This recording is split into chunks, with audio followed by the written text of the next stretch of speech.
أن لا إله إلا الله وحده لا شريك له ونشهد أن سيدنا ومولانا محمدا عبده ورسوله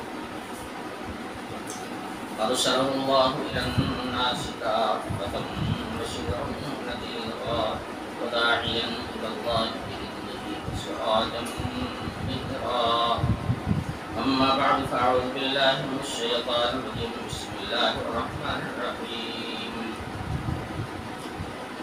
قال هذا فراق بيني وبينك سأنبئك بتأويل ما لم تستطع عليه صبرا أما السفينة فكانت لمساكين يعملون في البحر فأردت أن أعيبها وكان وراءهم ملك يأخذ كل سفينة غصبا وأما الغلام فكان أبواه مؤمنين فخشينا أن يرهقهما طغيانا وكفرا فأردنا أن يبدلهما ربهما خيرا منه زكاة وأقرب رحما وأما الجدار فكان لغلامين يتيمين في المدينة وكان تحته كنز لهما وكان أبوهما صالحا فأراد ربك أن يبلغا أشدهما ويستخرجا كنزهما رحمة من ربك وما فعلته عن أمري ذلك تأويل ما لم تستطع عليه صبرا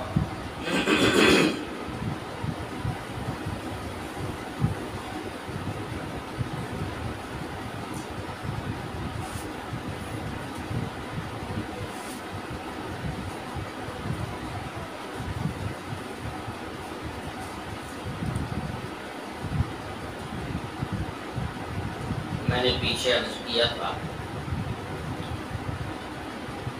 کہ جب حضرت موسیٰ علیہ السلام حضرت خضر کے پاس پہنچے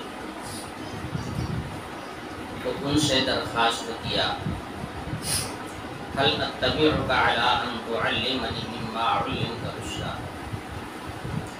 کیا آپ مجھے اجازت دیں گے کہ میں آپ کے پیچھے پیچھے چلوں اس مقصد سے کہ جو علوم آپ کو اللہ پاک نے عنایت فرمائے ہیں ان علوم کا کچھ حصہ آپ ہمیں بھی سکھا دیں کیا آپ ہمیں اس کی اجازت دیں گے؟ دیکھیے علم حاصل کرنے کا طریقہ بتایا جا رہا ہے اس میں بنیادی چیز ہوتا ہے ادب شاگرد جتنا با ادب ہوتا ہے اور استاد کا جتنا اعزاز و احترام کرنے والا ہوتا ہے اتنا ہی زیادہ استاد کے علم کا فیض اس کو ملتا ہے چاہے علم ہو اور چاہے روحانیت ہو اور عمل ہو کسی سے کچھ حاصل کرنے کے لیے اس کی عزت اس کا احترام اور اس کا ادب لازمی چیز ہے اس کے بغیر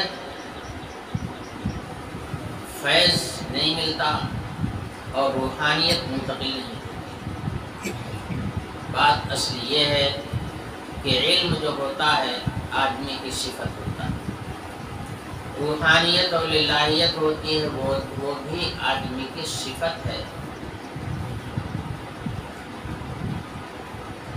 اور اوصاف منتقل ہوتے ہیں تب جب صاحب وصف چاہے کہ میرا یہ وصف فلانے کے اندر منتقل ہو جب یہ صورت ہوتی ہے تبھی جا کر کے اوصاف دوسرے کی طرف منتقل ہوتے ہیں اب ظاہر ہے کہ اگر آپ کو کسی سے کچھ لینا ہے تو اس کی دلجوئی تو ضروری ہے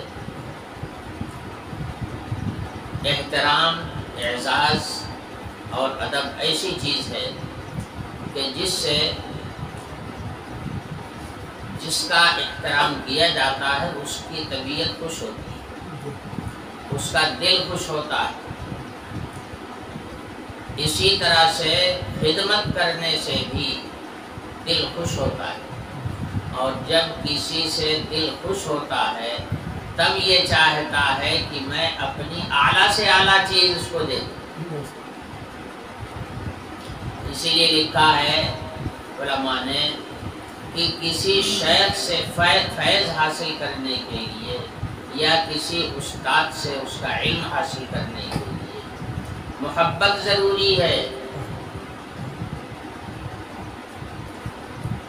محبت ضروری ہے۔ بلکہ مشائخ نے سلوک کے اندر تو یہاں تک لکھا ہے کہ اسے اپنے شیخ سے سب سے زیادہ محبت ہو، اتنی محبت اور کسی سے نہ ہو، جیسا کہ رسول اللہ صلی اللہ علیہ وسلم کا فیض حاصل کرنے کے لیے صحابہ کو بتایا گیا تھا کہ جب تک نبی کی محبت تمہارے سینے میں سب سے زیادہ نہیں ہو جائے گی اس وقت تک تمہیں رسول کا فیض نہیں ملے گا۔ کمال محبت ہوگی تب رسول اللہ صلی اللہ علیہ وسلم کا فیض تمہیں پورے طور پر حاصل ہوگا، اور وہی آج تک ہے۔ اگر دین کا فیض اور دین کی روحانیت کوئی حاصل کرنا چاہتا ہے تو اس کے لیے بھی لازم ہے کہ رسول اللہ صلی اللہ علیہ وسلم سے سب سے زیادہ محبت ہو، اور جس آدمی کے ذریعے سے رسول اللہ صلی اللہ علیہ وسلم کی پہچان ہو رہی ہے، رسول اللہ صلی اللہ علیہ وسلم کا تعارف مل رہا ہے، اس شخصیت کا بھی احترام اور اس کی محبت ہونا ضروری ہے۔ جتنی زیادہ محبت ہوگی اتنا ہی اس کا دل خوش ہوگا، اور جتنا اس کا دل خوش ہوگا اتنا ہی وہ چاہے گا کہ میرے اوصاف اس کے سینے میں منتقل ہو جائے۔ یہی ہے ضابطہ، اور یہ ادب نکلتا ہے حضرت موسیٰ علیہ السلام کے اس طرز عمل سے کہ کس قدر ادب اور احترام کے ساتھ فرما رہے ہیں، جبکہ حضرت خضر علیہ السلام سے موسیٰ علیہ السلام افضل ہیں۔ ارے بھائی، حضرت موسیٰ علیہ السلام رسول اللہ ہیں، حضرت خضر بلا شبہ نبی ہیں مگر رسول اللہ نہیں ہیں۔ تو اس مرتبے کو حضرت خضر نہیں پہنچے ہوئے ہیں جس مرتبے پر حضرت موسیٰ علیہ السلام فائز ہیں، مگر افضل اپنے مفضول سے علم حاصل کرنے کے لیے آیا کیا ہے؟ رب العالمین نے بھیجا ہے کہ جاؤ دیکھو وہاں تمہیں ایسا علم ملے گا جو تمہارے پاس نہیں ہے۔ تو علم حاصل کرنے کے لیے جو ضابطہ ہے کہ اپنے استاد کا احترام اور اس کی عزت اور اس کا ادب ملحوظ رکھا جائے، حضرت موسیٰ علیہ السلام اس کو بھرپور طور پر نبھا رہے ہیں۔ فرماتے ہیں هل اتبعک علی ان تعلمنی مما علمت رشدا، کیا میں آپ کے پیچھے پیچھے چل سکتا ہوں، آپ کے ساتھ رہ سکتا ہوں، اس مقصد سے کہ جو علوم اللہ نے آپ کو عنایت فرمائے ہیں اس کا کچھ حصہ آپ ہمیں بھی بتا دیں، حصہ ہمیں بھی سکھا دیں۔ تو حضرت خضر علیہ السلام نے اس کے جواب میں کہا تھا کہ اِنَّكَ لَن تَسْتَطِيعَ مَعِيَ صَبْرًا، موسیٰ تم ہمارے ساتھ رہ کر کے صبر نہیں کر پاؤ گے۔ اور پھر آگے فرمایا وَكَيْفَ تَصْبِرُ عَلَى مَا لَمْ تُحِطْ بِهِ خُبْرًا، آپ کیسے صبر کر سکو گے ایسی باتوں پر جس کی حقیقت کا علم ہی آپ کو نہیں، جس کی گناہ سے آپ واقف نہیں ہیں، آپ کو اس کی خبر ہی نہیں ہے، ایسی چیز کے اوپر آپ بھلا کیسے صبر کر سکو گے؟ حضرت خضر علیہ السلام اس حقیقت سے واقف ہیں کہ ایک اللہ کا رسول کبھی بھی خلاف شریعت اور ناجائز عمل پر صبر نہیں کر سکتا۔ حضرت خضر جانتے ہیں کہ حضرت موسیٰ رسول اللہ ہیں، میرا جو عمل ہوتا ہے اس میں اصول شرعیہ کی رعایت کچھ بھی ضروری نہیں ہے، اللہ پاک کا ڈائریکٹ حکم آتا ہے یہ ہونا ہے، یہ کرنا ہے، اور جو حکم آتا ہے میں اس کو کر ڈالتا ہوں۔ تو میں تو نہیں اس کو دیکھتا کہ شرعی نقطۂ نظر سے یہ جائز ہے یا ناجائز ہے، مجھے اس کی ضرورت نہیں ہے، میرے پاس ڈائریکٹ حکم آتا ہے اور میں اس کام کو انجام دیتا ہوں۔ اب اس کی رہ گئی اس کی مصلحت اور اس کی حکمت، وہ جانے جنہوں نے ہم کو حکم دیا ہے۔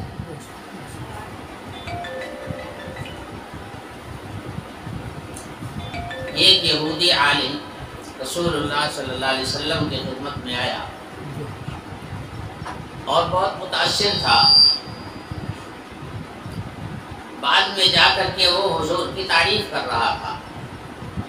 ایک مسلمان نے دیکھا اس کو کہ یہ حضور کی تعریف کر رہا ہے، تو اس نے کہا کہ بھائی جب تم جانتے ہو کہ یہ اللہ کے رسول ہیں تو آخر ایمان کیوں نہیں لاتے ہو؟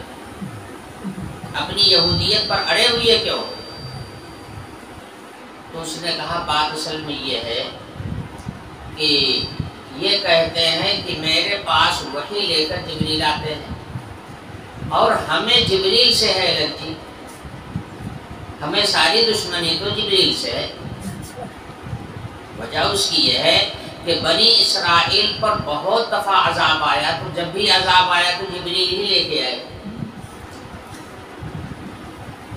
تو ہم یہودیوں کے اوپر بارہا یہ عذاب لے کر آ چکے ہیں اور ہم لوگوں کو برباد کر چکے ہیں، تو یہ تو ہمارے کھلے ہوئے دشمن ہیں، بھلا ہم ان کے جو ایسے آدمی جو آدمی ان کے علم کا ذریعہ بنا ہوا ہے وہ ہمارا دشمن ہے۔ تو جب دشمنوں سے یہ علم لیتے ہیں تو ہم ان کے اوپر ایمان نہیں لائیں گے، اور وجہ اور بنیاد یہی ہے کہ ان کے پاس حضرت جبریل آتے ہیں، وہ ان کے دوست ہیں، ان کے پاس علم لے آتے ہیں، اور ہمیں حضرت جبریل علیہ السلام سے دشمنی۔ قرآن پاک میں آیت نازل ہوئی من کان عدوا لجبریل فإنہ نزلہ علی قلبک بإذن اللہ۔ جو دشمنی رکھتا ہے جبریل سے تو وہ دور ہی رہے، اس لیے کہ اللہ پاک کا نظام یہی ہے کہ وہ احکام الہیہ بھیجتے ہیں حضرت جبریل کے ذریعے سے اور اپنے رسولوں کے پاس۔ تو کہنے کا مطلب یہ ہے کہ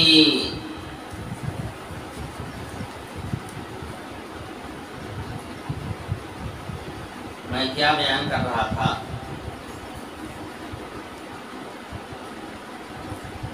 حضرت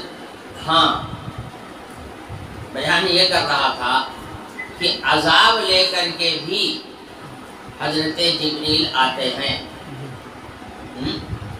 یہودیوں کی بہت سی بستیوں کو ویران کر دیا، پچھلے زمانے کے نہ جانے کافروں اور مشرکوں کی کتنی بستیوں کو انہوں نے پلٹ دیا، اور یہی وجہ بنیاد بنی ہوئی تھی جو یہ کہتے تھے، جو جانتے تھے حضرت جبریل کو، کہتے تھے بھائی یہ دوستی کے قابل نہیں ہے، یہ تو ہم لوگوں کو برباد کرتے ہیں۔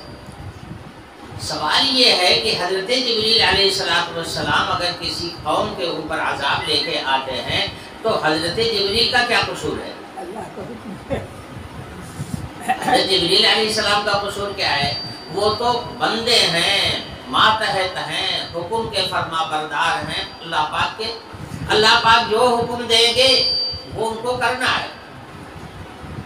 اب حضرت اسرائیل سے جو جن کا نام ملک الموت ہے، ان سے کوئی آدمی دشمنی کرے تو کیا کرے بھائی، ان کا تو کام ہی یہی ہے کہ زندوں کو مارا کرتے ہیں۔ جب اللہ کا حکم آئے گا بڑے بڑوں کو مار دیں گے، چھوڑیں گے نہیں کسی کو۔ کون ہے جو پیدا ہوا ہے اور حضرت ملک الموت کے ہاتھ سے بچ جائے؟ کوئی نہیں بچے گا۔ اب کوئی کہے کہ ملک الموت بہت بڑے ہتھیار ہیں، بہت بڑے ظالم ہیں، تو وہ بے وقوف ہے، اس لیے کہ حضرت اسرائیل ملک الموت یہ خود سے کچھ کام تھوڑے کرتے ہیں، اللہ پاک کا حکم ہوتا ہے، جو حکم ہوتا ہے اس کو انجام دیتے ہیں۔ یہی حال حضرت جبریل کا ہے، یہی حال حضرت اسرافیل کا ہے، یہی حضرت میکائیل کا ہے۔ اللہ کا حکم ہوگا، جس علاقے میں بارش کا حکم ہو جائے گا حضرت میکائیل وہاں پر بارش کا انتظام فوراً کریں گے، اور جہاں نہیں ہوگا نہیں کریں گے۔ لاکھ آپ کے یہاں سوکھا پڑا ہوا ہو، قحط پڑا ہوا پڑا رہے، ان کو کیا لینا دینا ہے اس سے؟ جو اللہ کا حکم ہوگا وہ کریں گے۔ تو جس طرح سے یہ فرشتے ہیں، ایسے ہی کچھ امور حضرت خضر علیہ السلام سے بھی متعلق ہیں۔ پروردگار عالم کا حکم ان کے پاس آتا ہے، جو حکم آتا ہے اس کو وہ کر گزرتے ہیں۔ ان کو اس کی ضرورت ہی نہیں کہ وہ یہ دیکھیں کہ شریعت کی نگاہ میں یہ جائز ہے کہ ناجائز ہے، مناسب ہے کہ غیر مناسب ہے، ان کو اس سے کوئی مطلب نہیں ہے، وہ تو حکم کے پابند ہے۔ تو جیسے فرشتے ہیں، ایسے ہی دنیا کے اندر نظام عالم کو دیکھنے اور نگرانی کرنے کے لیے اور بہت سارے امور کو انجام دینے کے لیے اللہ پاک نے حضرت خضر علیہ السلام کو پیدا کیا ہے اور وہ دنیا میں رہتے ہیں۔ تو اس لیے حضرت خضر نے کہا کہ وَكَيْفَ تَصْبِرُ عَلَىٰ مَا لَمْ تُحِطْ بِهِ خُبْرًا، آپ بھلا کیسے صبر کر پائیں گے ایسی باتوں پر جس کی گناہ سے اور حقیقت سے آپ واقف نہیں ہیں۔ آپ کہیں گے کہ بھائی شرعاً یہ کام ناجائز ہے، آپ تو شرعی حکم نافذ کر دیں گے اور مجھے حکم ملا ہے کرنے کا، مجھے تو کرنا ضروری ہے، تو ہمارا آپ کا میل نہیں کھائے گا، اس لیے آپ واپس چلے جائیے۔ قال ستجدنی انشاء اللہ صابرا ولا اعصی لک امرا، حضرت موسیٰ علیہ السلام نے کہا کہ حضرت رہنے دیجیے اپنے ساتھ، آپ مجھے صبر کرنے والا پائیں گے، میں صبر کروں گا، میں کوئی روک ٹوک آپ کو نہیں کروں گا۔ اگر میرے ساتھ رہنا چاہتے ہو تو ایک شرط ہے، لا تسألنی عن شیء حتی احدث لک منہ ذکرا، میں جو کام بھی کروں اس پر مجھے روکنا نہیں۔ اگر یہ شرط منظور ہے تب تو رہو میرے ساتھ، اور اگر یہ شرط منظور نہیں ہے تو جاؤ، ابھی واپس چلے جاؤ۔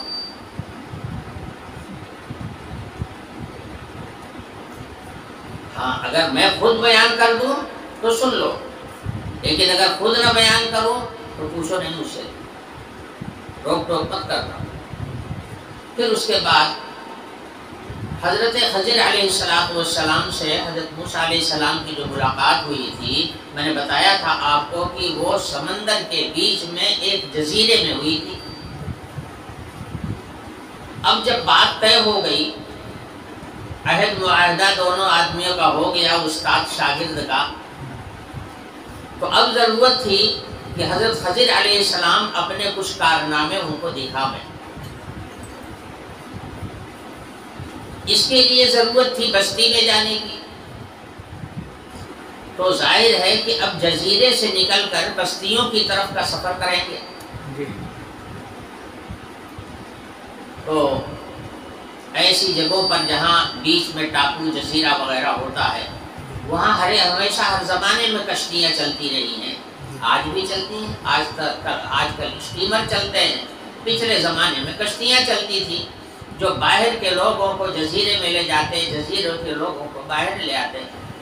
تو حضرت خضر علیہ السلام وہاں سے نکلے اور آئے وہاں پر جہاں پر کشتی تھی۔ کشتی والا حضرت خضر علیہ السلام سے واقف تھا، جانتا تھا اور ان کی بزرگی کا قائل تھا، چونکہ خرط عادات وہاں کے لوگوں نے دیکھا تھا، سبھی اس کے قائل تھے۔ تو حضرت خضر علیہ السلام نے کہا کہ بھئی ہم لوگ بھی سمندر کے پار چلنا چاہتے ہیں، اس طرف آبادی میں ہمیں بھی لیتے چلو۔ تو اب اس کے لیے تو اترائی کا پیسہ بھی چاہیے نا، تو انہوں نے بات چیت کیا ان سے کہ بھائی جو کرایہ ہوتا ہو ہم دیں گے، ہمیں بھی لیتے چلو۔ اس نے کہا آپ تشریف لائیے اور اپنے ساتھیوں کے ساتھ آئیے، آپ سے کوئی کرایہ نہیں لیا جائے، بغیر کسی دام کے، بغیر کسی اجرت کے ہم آپ کو لے چلیں گے۔ اب یہ حضرات کشتی میں سوار ہو گئے، کشتی میں سوار ہو کر کے جو آئے پہنچے کنارے پر، چلتے چلتے کنارے پر پہنچ گئے، تو پہلا کام تو یہ کیا کہ اس کشتی کا ایک تختہ نکال کر کے کشتی کو داغدار بنا دیا، عیبدار بنا دیا۔ حضرت موسیٰ علیہ السلام سے کہاں برداشت، میں نے بتایا تھا آپ کو۔ آج یہ میں بتانا چاہتا ہوں کہ جب اس سے فراغت ہوئی گفتگو سے، تو اس کشتی کے کنارے پر ایک پرندہ آ کر کے بیٹھا اور اس نے سمندر میں چونچ مار کر کے پانی پیا.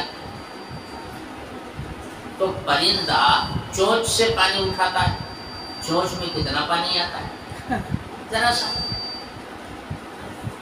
حضرت خضر علیہ السلام نے حضرت موسیٰ علیہ السلام سے کہا کہ دیکھ رہے ہو اس پرندے کو، یہ سمندر سے پانی اٹھا رہا ہے، اب یہ بتاؤ مجھے کہ اس سمندر کا کتنا پانی اس کی ٹوٹ میں آ رہا ہے؟ تو حضرت موسیٰ علیہ السلام نے کہا ذرا سا. کہا اس سمندر میں کچھ گھٹا؟ کیا گھٹے گا اس سے؟ ذرا سا کیا گھٹے گا اس میں؟ سمندر اپنی جگہ کھاٹے مار رہا ہے، ایک چونچ مارنے سے کتنا پانی اس کا چلا جائے. حضرت خضر علیہ السلام نے کہا کہ موسیٰ تمہارا علم، ہمارا علم، ساری دنیا کا علم اللہ کے علم کے سامنے اتنا ہی ہے جتنا اس پرندے کی چونچ میں آیا ہے. پرندے کی چونچ میں جتنا پانی آیا ہے اتنا ہی ساری دنیا کا علم ملا کر کے ہے اللہ کے علم کے سامنے. یہ سرچشمہ چشمہ علم تو حق تعالی شان کی ذاتی ہی ہے، سرچشمہ تو نہیں کی ذات. علیم و خبیر انہی کی صفت ہے. یہ بتایا کہ موسیٰ نہ ہم فخر کر سکتے ہیں اپنے علم پر اور نہ تم فخر کر سکتے ہو اپنے علم پر. ساری دنیا مل کے اپنے علم کو اکٹھا کر دے تو اللہ کے علم کے مقابلے میں اتنا ذرا سا ہے. کیا فخر ہے اس کے اوپر اور کیا غرور ہے اس کے اوپر؟ یہ بھی تنبیہ کر دیا انہوں نے. معلوم ہوتا ہے کہ انہیں جیسے سب پتا تھا ان کو کہ انہوں نے اپنے مجمع میں کیا کہا تھا اور اللہ پاک نے ان کو میرے پاس کیوں بھیجا ہے، کیا سمجھانے کے لیے. ایسا لگتا ہے کہ جیسے حضرت خضر کو سب معلوم تھا. بہرحال پھر وہ 3 واقعات پیش آئے. ایک اس کا کشتی کے پلہ کے کھینچ لینے کا، اس کے بعد آگے بڑھے تو اس بچے کے قتل کا کہ اس کی گردن کو کھینچ لیا اور گردن کا منکا ٹوٹ گیا اور وہ مر گیا. اور تیسرا واقعہ وہ پیش آیا کہ اس گاؤں کے قریب پہنچے تھے اور ان لوگوں نے ایک لقمہ بھی ان لوگوں کو کھانے کے لیے نہیں دیا، نہ پانی کے لیے پوچھا. اور صبح کے وقت ان کا مکان انہوں نے تعمیر کرنا شروع کر دیا. اور تینوں موقعوں پر حضرت موسیٰ علیہ السلام نے ٹوکا اور یہ آخری موقع تھا. یہاں پر حضرت خضر علیہ السلام نے کہا ہاذا فراق بینی و بینک، بس ہو گئی جدائی، جاؤ، ہماری تمہاری نبھے گی نہیں، بھگ جاؤ، اب نہیں رہ سکتے ہو ہمارے پاس. اس کے بعد حضرت خضر نے کہا سأنبئک بتأویل ما لم تستطع علیہ الصبر. ہم نے یہ جو عمل کیے ہیں یہ کیوں کیا ہے اس کی وجہ بھی سنتے جاؤ. ہم نے یہ جو کام کیے اور آپ کی شریعت کے خلاف تھے، جس کی وجہ سے آپ صبر نہیں کر سکتے اور آپ کو صبر کرنا بھی نہیں چاہیے. آپ کی ذمہ داری ہے شریعت کی حفاظت اور شریعت کی نگرانی، تو آپ کو اس پر صبر کرنا بھی نہیں چاہیے. آپ نے صحیح کام کیا ہے، لیکن کیوں میں نے کیا ہے اس کی وجہ بھی سمجھتے جاؤ. فرمایا اما السفینۃ فکانت لمساکین یعملون فی البحر فاردوا عنها عیبها وکان وراءهم ملک یأخذ کل سفینۃ غصبا. جس کشتی پر سوار ہو کر بغیر کوئی قیمت دیے ہوئے، بغیر اجرت دیے ہوئے ہم لوگ پار ہوئے، اور اس احسان کے باوجود ہم نے اس کی کشتی کو عیبدار بنا دیا، تو اس کی وجہ یہ تھی کہ یہ کشتی جن لوگوں کی ہے وہ 10 بھائی ہیں، جن میں سے 5 تو کوئی کام نہیں کرتے، مگر 5 وہ ہیں جو اسی کشتی میں بیچارے راتوں دن لگے رہتے ہیں، اور جو کچھ دن میں کمائی ہو جاتی ہے اسی کمائی سے ان 10 بھائیوں کا گزر اوقات ہوتا ہے. اسی لیے بیچارے اس کشتی کے پیچھے آگے پیچھے یہ دن اور رات لگے رہتے ہیں۔ صورتحال یہ ہے کہ یہاں کا جو مہاراجا ہے وہ بڑا ظالم ہے۔ کشتی پچھلے زمانے میں بھی کمائی کا ذریعہ تھی اور آج بھی کمائی کا ذریعہ ہے۔ کشتی کی جگہ پر اگر پل بنا دیا جاتا ہے تو پل پر چنگی وصول کی جاتی ہے، وہ بھی کمائی کا ذریعہ ہے۔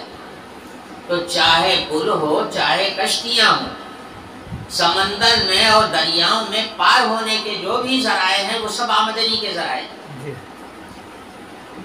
تو اس پر سب کی نظر رہتی ہے۔ یہاں یہ کمائی کا ذریعہ ہے اور اس سے وصول کرنا چاہیے۔ حکومتیں جب کافر ہوتی ہیں، مشرک ہوتی ہیں، غیر مومن ہوتی ہیں، تو وہ چھینا جھپٹی کا بھی سلسلہ رکھتے ہیں۔ کسی کی اچھی چیز کو دیکھتے ہیں تو اس کو جھپٹ لیتے ہیں۔ وہاں کا جو مہاراجا تھا اس کی عادت یہ تھی کہ کشتی جس کی اچھی ہوتی اس کی کشتی کو وہ چھین لیتا تھا، اور وہ پیچھے سے آ رہا تھا اسی مقصد سے کہ اس کشتی کو وہ چھین لے گا۔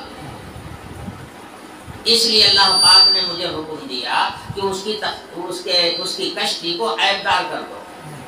جب کشتی بڑھیا رہے گی تب تو وہ چھین لے گا، غصب کر لے گا، اور اگر عیبدار ہوگی تو اس کو لے کے کیا کرے گا؟ کہے گا تو ہمارے لیے پریشانی کا باعث بن جائے گا، ہم کو اس کو بنوانا پڑے گا۔ تو عیبدار کشتی کو نہیں چھوئے گا۔ دیکھیے گاڑیوں میں نئی گاڑی کی چوری زیادہ ہوتی ہے، پرانی گاڑیاں چھوڑ دی جاتی ہیں، میدان میں پڑی رہتی ہے، کوئی نہیں پوچھتا۔ تو پرانی چیزوں کو نہیں پوچھتے، اچھی اور نئی چیزیں جو ہوتی ہیں اس کے گراہک بہت ہوتے ہیں۔ تو اس مہاراجا کا یہ دستور تھا کہ وہ اچھی کشتیاں غصب کر لیتا تھا، چھین لیتا تھا لوگوں سے۔ اب اگر وہ آ رہا ہے اسی مقصد سے کہ وہ اس کو چھین لے گا، اور جب چھین لے گا تو ان 10 بھائیوں کا جو گزر اوقات کا ذریعہ ہے وہ یہ ذریعہ ان کے ہاتھ سے نکل جائے گا۔ اس لیے میں نے اس کشتی کو عیبدار بنا دیا تاکہ وہ اس کو چھوئے ہی نہیں۔ اب بتائیے حضرت خضر علیہ السلام نے زیادتی کیا تھا ان کے ساتھ نیکی کیا؟ اب ہر آدمی یہی فیصلہ، جب حقیقت سمجھ میں آ گئی اب سمجھ میں واقعی حضرت خضر علیہ السلام نے بڑا اچھا کام کیا۔ ارے بھئی ایک پلہ نکلا ہے نا، اس پلے کو دوبارہ پھر وہ جوڑ لیں گے۔ جب وہ ظالم ادھر سے گزر کے چلا جائے گا تو وہ پلہ دوبارہ جوڑ لیں گے اور ان کی کشتی سلامت ہو جائے گی، اور اسی طرح سے ان کی آمدنی کا ذریعہ چلتا رہے گا۔ اس مقصد سے میں نے اس کشتی کو عیبدار بنایا۔ اب موسیٰ علیہ السلام سمجھا وہ کام تو بہت عمدہ کیا، بہت اچھا کام، بہت سا غلط کام۔ اس کے بعد فرمایا حضرت خضر نے کہ اس لڑکے کو جو میں نے قتل کر دیا تھا اس پر بھی تمہیں بڑا تعجب ہوا تھا، تم نے روکا تھا مجھ کو۔ اس کی وجہ یہ تھی کہ یہ لڑکا کفر اور شرک کی سرشت پر پیدا ہوا ہے، جن کی طبیعت کفر پر ہوتی ہے، فطرت ان کی کفر پر ہوتی ہے، ایسے لوگوں کو ہدایت نہیں ملتی، چاہے لاکھ جتن کر ڈالیے مگر وہ ہدایت کو قبول نہیں کریں گے، چونکہ ان کی پیدائش ہی ہوئی ہے کفر کی سرشت پر، اس لیے ہدایت کو کبھی قبول نہیں کریں گے۔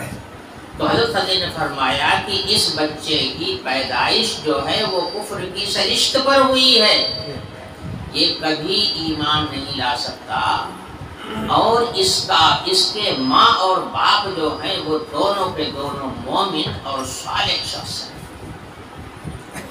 اگر بچوں سے ہر ماں باپ کو پیار ہوتا ہے، آگے چل کر کے وہ چاہے جتنا نقصان کریں، چاہے جتنا تکلیف پہنچاویں، لیکن بچپن میں تو ماں باپ ان کے لیے اپنی جان قربان کر دیتے۔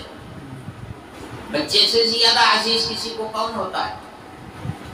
تو وہ محبت میں اس کو پالیں گے، پرورش کریں گے، اور یہ اپنی فطرت کی وجہ سے ان کے ایمان کا سودا کر ڈالے گا، ان کو غیر مومن بنا دے گا۔ اور کفر اور شرک کرنے پر ان کو آمادہ کر دے گا۔ اس لیے اللہ پاک کا حکم ہوا کہ اسے ختم ہی کر دو۔ یہ تھی وجہ اس بچے کو مار ڈالنے کی۔ قرآن کہتا ہے اما الغلام فکان ابواہ مؤمنین فخشینا ان یرهقهما طغیانا وکفرا۔ یہ بچہ اپنے مومن ماں باپ کے ایمان کو خاکستر کر دیتا اور کفر میں ان کو لے جا کر کے کھڑا کر دیتا زبردستی۔ اس لیے اللہ پاک کا حکم ہوا، گویا ان مومنین کا ایمان اللہ کے یہاں مقبول تھا اور وہ مقربین بارگاہ میں سے تھے، اس لیے اللہ نے ان کے ایمان کی حفاظت کرنے کے لیے راستے سے اس کانٹے کو ہٹا دیا۔ یہ اللہ کا حکم تھا، اس لیے میں نے کیا۔ اب بات سمجھ میں آئی کہ واقعی خضر علیہ السلام یہ کام تو بہت اچھا کیا، تو اس میں تو کوئی گڑبڑی ہے ہی نہیں ہے، کوئی برائی ہے ہی نہیں۔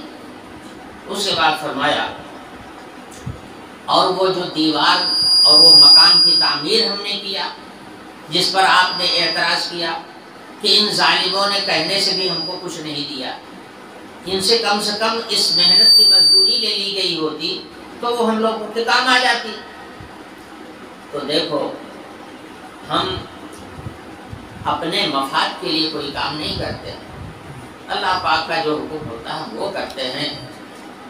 یہ جو مکان تھا اس کی دیوار بالکل گرنے کے قریب تھی، گرا جائے، اگر یہ دیوار گر جاتی تو اس کا مکان ہو جاتا اور یہ کھنڈر ہو جاتا۔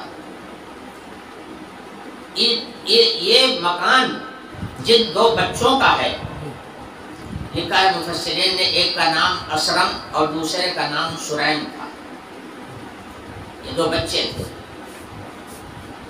یتیمی کے زمانے میں یتیمی کے دور سے یہ گزر رہے تھے، یعنی ان کے ماں باپ کا انتقال ہو چکا تھا، اور وہ ان کے جو ماں باپ تھے وہ نہایت صالح لوگ تھے، اچھے لوگ تھے، نیک اور مومن تھے۔ جب ان کی موت کا وقت آیا تو ان کے پاس اس زمانے میں خزانہ تھا، خزانہ کا مطلب سونا چاندی اس زمانے میں رہتا ہی تھا، چلتا تھا، یہی مال تھا۔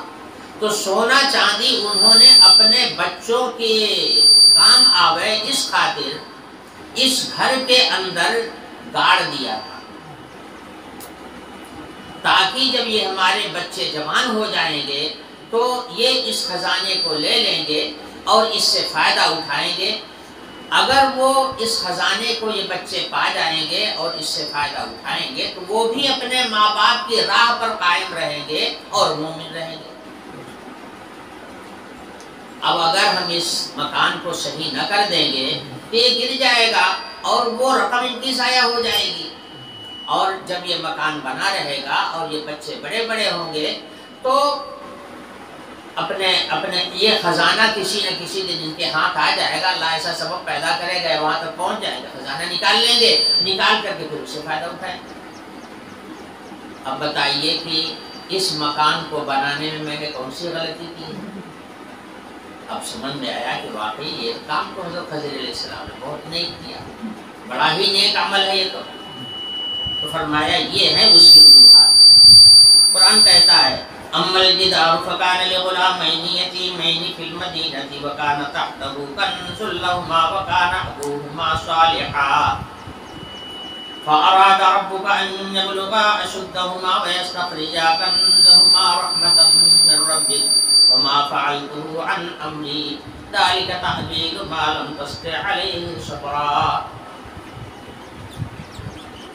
یہ شہر کے اندر دو یتیم لڑکوں کا یہ مکان ہے اور اس کے نیچے ان کے ماں باپ نے ان کے لیے خزانہ دفن کیا تھا، اور ان کے ماں باپ صالح لوگ تھے، مومن تھے، اچھے لوگ تھے۔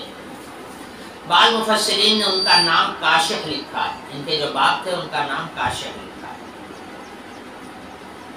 تو رب العالمین نے یہ چاہا کہ وہ بچے بڑے ہو جائیں اور اپنا خزانہ اپنے ہاتھ سے نکال کر کے اللہ کی رحمت سمجھ کر کے اللہ کی جانب سے ان کو گویا رہنمائی ہوگی، اس خزانے کو نکالیں گے اور اللہ کی رحمت سمجھ کر کے اس کو استعمال کریں گے اور ماں باپ کے روش پر قائم رہیں گے، یعنی ایمان پر قائم رہیں گے۔ اور موسیٰ سنو، ما فعلتہ عن امری، جو کام بھی میں نے کیا ہے اپنے ارادے سے نہیں کیا، اپنے من سے میں نے نہیں کیا، یہ رب العالمین کے حکم سے کیا ہے۔ ذالک تأویل ما لم تستطع علیہ صبرا، یہ ہے تفسیر ان واقعات کی جس کے اوپر آپ صبر نہیں کر سکتے۔ اور بات تو طے ہو چکی تھی کہ اب جائیے آپ، تو بتا تو دیا سب کی حقیقت، مگر رکنے کی اجازت نہیں۔ چنانچہ حضرت موسیٰ علیہ السلام وہاں سے واپس آ گئے۔ حضرت خضر علیہ السلام کے متعلق میں نے بتایا تھا کہ مفسرین کا تقریباً جمہور مفسرین کا اس بات پر اتفاق ہے کہ حضرت خضر علیہ السلام بنی آدم میں سے ہیں، یعنی انسانوں میں سے ہیں۔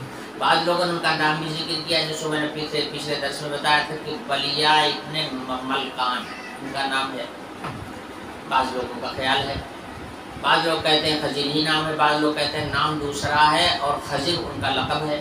لقب کیوں ہے وہ بھی میں بتا چکا ہوں کہ جہاں یہ بیٹھ جاتے ہیں وہاں کی زمین ہری بھری ہو جاتی ہے، جہاں یہ عبادت کرتے ہیں وہاں ہریالی چھا جاتی ہے، یہ ہے صورتحال ان کی۔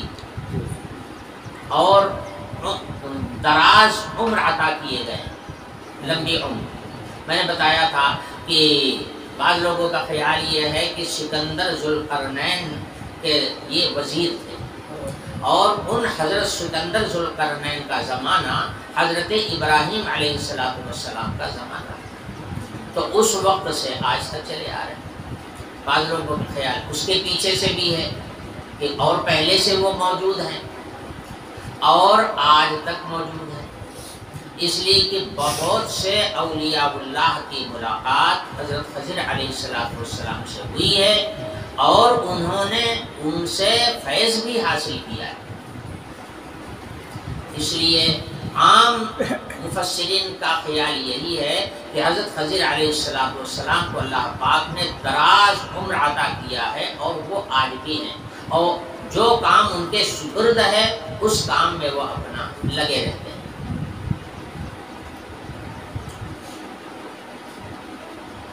تو لمبی عمر ان کو عطا کی گئی۔ سوال یہ پیدا ہوتا ہے کہ کچھ آیات اور کچھ روایات ایسی ہیں جس سے پتہ چلتا ہے کہ کسی زمین کے اوپر کسی کو خلد نہیں عطا کیا گیا، یعنی ہمیشگی نہیں عطا کی گئی۔ تو حضرت خضر علیہ السلام کو اتنی لمبی عمر کیوں ملی ہے، کیسے ملی ہے، یہ اہم مسئلہ ہے۔ اس اور ایسے مسائل میں علماء کے درمیان میں اختلاف بھی بہت ہوتا ہے، اس لیے بہت سا اختلاف بھی ہے اور بہت ساری رائے اور بہت سارے اقوال بھی ہیں۔ مگر سب سے زیادہ واضح اور ان کی زندگی کی پوری جھلک پیش کرنے کے لیے صرف ایک واقعہ کافی ہے کہ کسی شخص نے آ کر حضرت مجدد الفسانی حضرت شیخ احمد سرہندی رحمۃ اللہ علیہ کے پاس سوال کیا کہ حضرت خضر علیہ السلام زندہ ہیں یا وہ وفات پا چکے ہیں۔ تو حضرت مجدد الفسانی رحمۃ اللہ علیہ بہت بڑے ولی کامل اپنے زمانے کے قطب تھے، وہ مراقب ہوئے، حضرت خضر علیہ السلام کی روح کی طرف انہوں نے توجہ کی، تو حضرت خضر علیہ السلام کی روح سامنے آ گئی۔ تو اسی حالت مراقبہ میں حضرت مجدد صاحب رحمۃ اللہ علیہ نے ان سے پوچھا کہ یہ بتائیے کہ آپ زندہ ہیں یا آپ کی موت ہو چکی ہے؟ تو حضرت خضر نے کہا کہ میں اور الیاس، جن کے متعلق لوگوں کا یہ خیال ہے کہ حضرت الیاس علیہ السلام کو بھی ویسے ہی آسمان پر اٹھا لیا گیا ہے جیسے حضرت عیسیٰ علیہ السلام کو اٹھا لیا گیا ہے۔ تو فرمایا کہ میں اور الیاس ہم دونوں زندہ نہیں ہیں، مگر مردہ بھی نہیں ہے اس طرح سے جیسے سب مردہ ہوتے ہیں۔ ہماری روح کو اللہ پاک نے یہ قوت دی ہے کہ ہم جس شکل میں چاہیں متشکل ہو سکتے ہیں، یعنی جسم ہم اختیار کر سکتے ہیں، اور جو حکم پروردگار عالم کا ہوتا ہے اس کام کو ہم انجام دیتے رہتے ہیں۔ تو زندہ تو نہیں ہے کہ زندوں کا حکم لگے، مگر ان کی روح کو یہ قوت حاصل ہے کہ وہ ہر جگہ پہنچ جاتے ہیں، اور جو حکم اللہ پاک کا ہوتا ہے وہ اس کو انجام بھی دیتے ہیں۔ یہ قوت بھی ملی ہوئی ہے۔ بس اس سے بات صاف ہو جاتی ہے، سارے جھگڑے ختم۔ زندہ ہیں تو کیسے زندہ ہیں، کہاں؟ بھئی عام زندوں کی طرح نہیں، بات صاف ہو گئی نا کہ عام زندوں کی طرح سے نہیں ہے، اور نہ وہ عام مردوں کی طرح سے۔ اللہ تعالیٰ نے ان کو ایک درمیانی عمر عطا کی ہے اور درمیانی زندگی عطا کی ہے، اور اس زندگی کے ساتھ وہ زندہ ہے۔ اب بھئی اللہ تعالیٰ کا معاملہ ہے، کس کو کیسی زندگی دیتے ہیں، جیسے فرمایا گیا شہیدوں کے متعلق کہ لا تقولوا لمن يقتل في سبيل الله اموات بل احياء ولكن لا تشعرون۔ شہیدوں کے متعلق اللہ پاک نے ارشاد فرمایا کہ شہیدوں کو مردہ مت کہو، وہ زندہ ہیں مگر تم سمجھتے نہیں۔ پتہ چلا کہ شہیدوں کو بھی اللہ پاک ایک زندگی عطا کرتے ہیں، حالانکہ شہید ہوتا ہی ہے مرنے کے بعد۔ ارے بھائی شہید کب ہوتا ہے؟ مرنے کے بعد ہی تو ہوتا ہے نا، زندہ تھوڑے کوئی شہید ہوتا ہے۔ تو شہید تو ہوتا ہی ہے مرنے کے بعد، لیکن اللہ پاک کہہ رہے ہیں وہ زندہ۔ پتہ چلا کہ یہ حیات بھی اللہ کی جانب سے کسی خاص نوعیت کی ہے جو اللہ پاک ان کو عطا فرماتے ہیں، سمجھے؟ انبیاء علیہ السلام کے متعلق حضور نے خود ارشاد فرمایا کہ اللہ تعالیٰ نے زمین کے اوپر نبیوں کے جسم کو ہضم کرنے سے منع کر دیا، حرام کر دیا۔ اس سے بھی پتہ چلتا ہے کہ انبیاء علیہ السلام جو ہے وہ بھی اپنی قبروں میں زندہ ہیں، اور زندگی کے کچھ واقعات بھی حضور نے بیان فرمائے۔ مثلا شب معراج میں جب حضور بیت المقدس تشریف لے گئے تو وہاں پر انبیاء علیہ السلام کی روحیں سب موجود تھیں، اور وہاں پر حضور نے ان کی امامت بھی فرمائی، انہوں نے سب نے حضور کے پیچھے نماز بھی ادا کی۔ تو انبیاء علیہ السلام کے ارواح کا معاملہ بھی کچھ ایسے ہی۔ بھائی یہ غیبی چیزیں ہیں، اس میں ہمیں اپنی عقل بھیڑانی نہیں چاہیے، بس اتنے جاننا چاہیے، اتنے ماننا چاہیے جتنا قرآن اور حدیث میں بیان۔ یہ ہے خلاصہ، اور اس کے بعد اب آئے گا وہ واقعہ جس کا انہوں نے سوال کیا تھا حضرت ذوالقرنین کا، انشاءاللہ تفصیل کے ساتھ بیان ہوگا۔